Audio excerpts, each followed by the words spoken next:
มไปดูเรื่องราวความน่ารักในเรื่องของการถ่ายรูปเป็นไอเดียการถ่ายพรีเวดดิ้งที่เรียกว่าแหมประทับใจจริงๆเพราะว่านี่คือคอนเซปต์รักติดไซเลน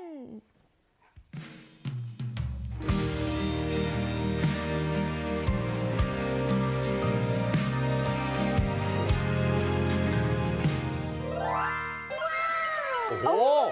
เห็น รักติดไซเรนจริงๆด้วยใช่ไหมคะรถไซเรนรถกู้ชีพกู้ภัยก็มาค่ะงานนี้เพิ่งดราม่ากันไปค่อยๆฟังเรื่องราวความน่ารักของภาพพรีเวดดิ้งนี้ก่อนนะคะเป็นการถ่ายในคอนเซปต์รักติดไซเลนค่ะเป็นภาพความน่ารักของคุณธนาวุฒิโจภูเขียวนะซึ่งเขาเป็นเจ้าหน้าที่มูลนิธิร่วมกตัญญูอำเภอคอนสารจังหวัดชัยภูมิ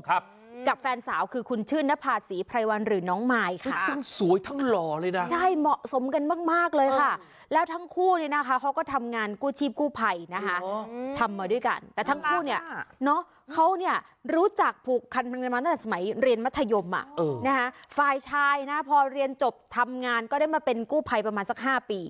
ฝ่ายหญิงทำงานกู้ภัยมา2 ปีทำงานเหมือนกันเจอกันบ่อยๆรู้สึกถูกอกถูกใจนะคะก็เลยตกลงปลงใจแต่งงานกัน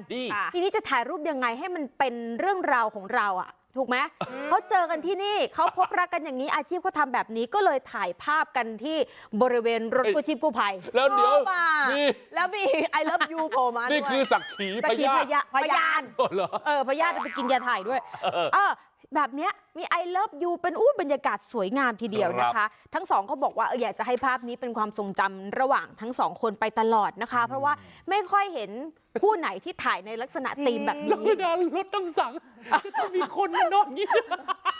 ถ้ามันเป็นเรื่องจริงก็คงขำโอ้ยดูแลฉันก่อนแต่มันเป็นไอเดียเขาไงน่ารักใช่น่ารักน่าชื่นชมรักติดไซเลนไม่รู้ว่าตอนจีบกันเปิดเพลงรักติดไซเลนตอนที่ก็อาจจะเป็นเพลงฮิตด้วยนะเข้ากับเพลงเข้ากับเรื่องราวความรักของเขา